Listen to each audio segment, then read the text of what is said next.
스트레이트 시선 첫 순서는 취재기자의 솔직한 토크, 취재기자의 솔까말입니다. 보도국 김철진 기자 나와 있습니다. 네, 어서 오세요. 안녕하십니까. 네, 자, 세종 특공 논란 마치 고구마 순처럼 줄줄이 계속 나오고 있습니다. 그래서 오늘은 우리가 이제 이 부분을 좀 더 집중적으로 다뤄볼 텐데요. 자, 김철진 기자, 세종 특공 마치 까도 계속 나오는 양파 같다는 생각이 드네요. 네, 이 양파 때문에 시민들이 얼마나 더 우려될지 모르겠습니다. 네. 세종으로 청사를 이전한다고 해서 혈세를 들여서 건물도 짓고 특별 공급도 받았는데 알고 보니까 이 기관은 이전할 수 없는 기관이었습니다. 관련 뉴스 먼저 보시겠습니다. 171억 원을 들여 세종에 새로 지은 관세청사나 관세평가 분리원 청사가 지난해 완공 이후 1년째 텅 비어 있습니다. 대전 세관 건물에 새 들어있다 업무 공간이 좁다는 이유로 이전을 추진했지만 지난해 5월 관계기관 협의에서 최종 이전 불가 결정이 내려진 겁니다. 대전시의 만류와 행복도시 이전 대상 기관이 아니라는 행안부의 판단 때문입니다. 관세평가분류원은 당초 행안부의 중앙행정기관 이전 계획 고시를 통해 관세청 등과 함께 이전 제외기관으로 명시돼 있었지만 고시 변경 없이 2015년부터 이전을 추진했고 2017년 2월 새 청사를 착공했습니다.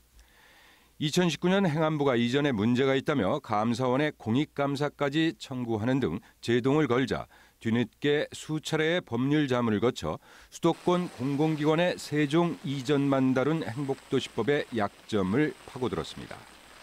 이 과정에서 관평원 직원 82명이 세종의 아파트 특별 공급을 신청해서 49명이 분양을 받았습니다. 분양가 2억 원에서 4억 원대의 아파트가 10억 원 안팎까지 뛰었으니까 사실상 로또 분양입니다. 관세청은 청사 이전과 특별 공급이 적법하게 이루어졌다고 해명하고 있지만 무리하게 이전을 추진했다가 170억 원대의 혈세를 들인 유령 청사만 남겼다는 비난을 피할 수 없게 됐습니다. 네, 김 기자, 이 관세평가분류원 도대체 이게 어떤 곳, 뭐라는 곳인가요?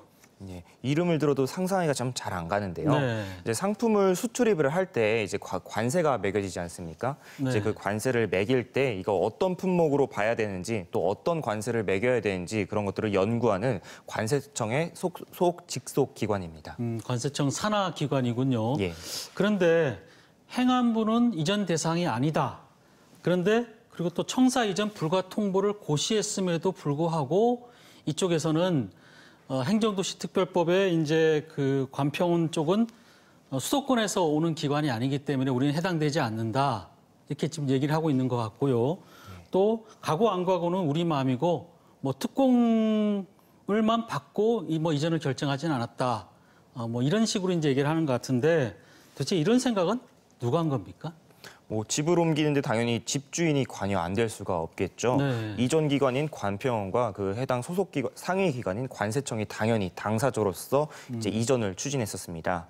그 과정에서 이제 행안부가 말씀하신 대로 대상이 아니라고 통보도 했는데 이제 관평원과 관세청은 이를 무시하고 법무법인의 자문을 구하면서까지 이제 건축을 밀어붙였던 겁니다. 네.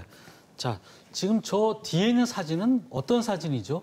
예, 지난 2019년 6월 달에 이제 당시 네. 관평원 원장이 이제 그 인터뷰 기사였었는데요. 네. 사진을 보면은 지금은 유령 청사가 되어버린 세종의 네. 이제 그 관평원 새 청사를 그런 소개하고 있는 모습입니다.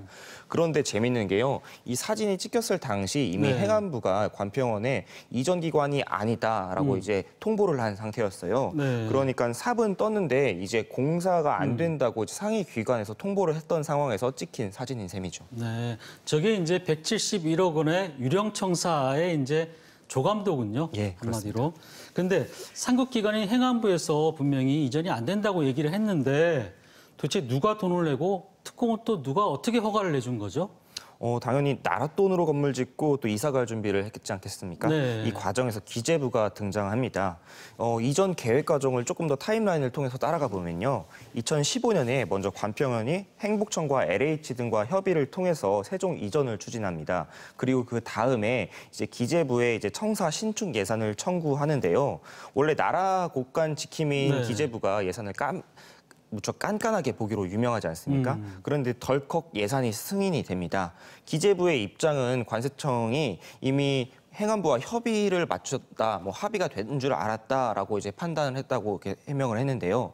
그런데 재미있는 건 이제 이 관평원의 세종 이전을 추진했던 그 전 관세청장이 이곳 기재부 세제실장 출신이라는 겁니다. 아, 예. 기재부 세제실장 출신이군요. 예, 그렇습니다. 뭐 이제 아무튼 뭐 기재부의 네. 예산을 받았으니까는 이제 건물과 부지를 매입할 텐데 먼저 부지를 매입하니까 네. 이제 행안부가 이제 그제서야 이전할 수 없다라는 공문도 보냈지만은 이제 이 부지 매입을 근거로서 행복청에서는 건축 허가를 내주고 또 특별 공급까지 신청을 허가해주게 됩니다. 네, 한마디로 이제 기재부라든지 행복청에서 제 생각에 정말 아무 생각 없이 돈 내주고 허가까지 내줬다는 그런 생각이 드는데 이전에 따른 이제 한마디로 확인 절차를 제대로 하지를 않은 거지요.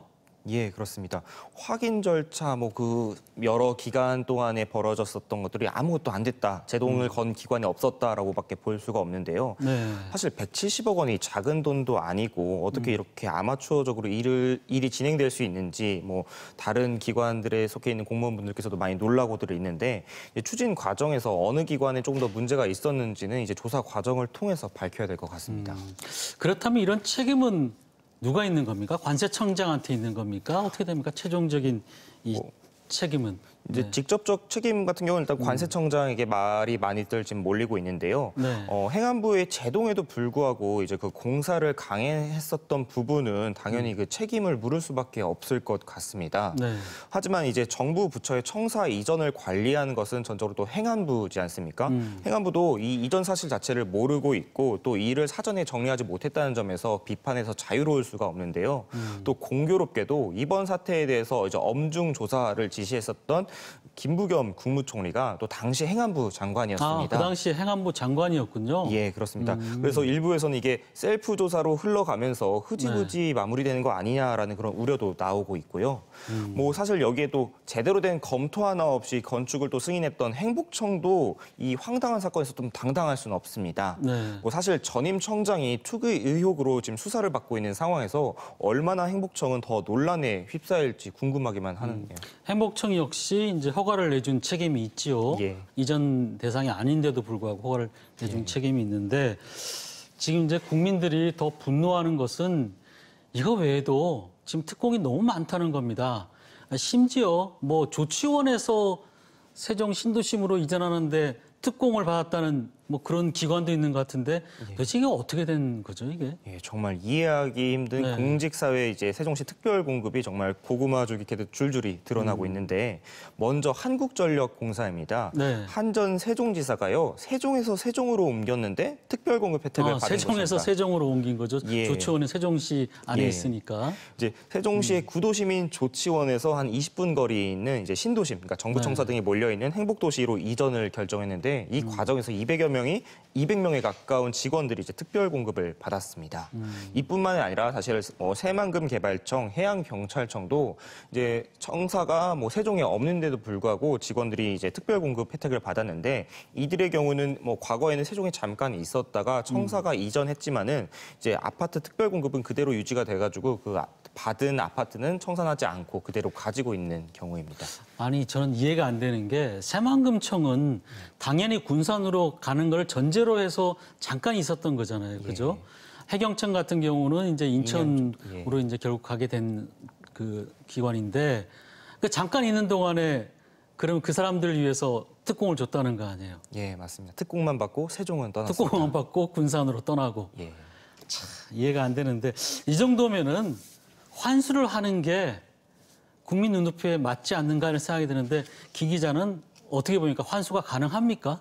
예, 사실 뭐 그 주장이 절대 감정적인 주장이 아닌 게 네. 일반 시민들도 청약을 통해서 이제 아파트 분양을 받을 때 뭐 무주택 기간이라던가 다자녀 같은 그런 조건들을 보지 않습니까? 근데 그 조건이 뒤늦게 거짓으로 드러났을 때 이제 그 청약이 취소되거나 아니면 경찰에 이제 뭐 고발되는 그런 경우가 있는데 비슷한 기준에서 본다면은 대상 기관이 아닌데 특별 공급을 받았다라고 한다면은 당연히 그 분양 다시 취소가 돼야겠죠. 네. 실제로 김부겸 총리도 이를 검토하라고 지시도 내렸고요. 있고요. 하지만 그 환수까지는 쉽지 않을 거란 전망이 좀 우세한 것 같습니다. 쉽지가 않아요? 예. 네. 특별 공급 세부 기준에요. 이 환수 규정 자체가 없답니다. 그 때문에 선례 자체도 없고요. 또 이 때문에 그 개인 재산권 침해 소지가 있다면서 현실적으로 계약을 취소시킬 수 없다라는 그런 이야기가 정부 내부에서도 돌고 있다고 합니다. 취재 기자의 솔까말 들어볼까요? 예. 사실 최근에 특별 공급 기준 강화로서 이제 몇몇 벤처 기업들이 세종으로 이전을 하려고 했지만 이제 특별 공급이 취소되는 경우들이 있었습니다. 비슷한 시기 중소벤처기업부는 예외적으로 특공이 인정됐었죠. 공정해야 될 이제 특공 기준이 이제 정부 기관에는 이제 허용이 되고 개인에게는 허용되지 않는 모습. 이제 특공 폐지 논란의 이유가 조금 더 설득력 있게 다가오는 것 같습니다. 네. 혹시 오늘 저희가 말씀드린 내용에 대해서 관평연의 해명이나 또 사실과 다른 억울한 부분이 있다면 언제든지 연락 주시기 바랍니다. 제가 마이크를 열어놓고 기다리겠습니다. 김철진 기자 수고했습니다. 감사합니다.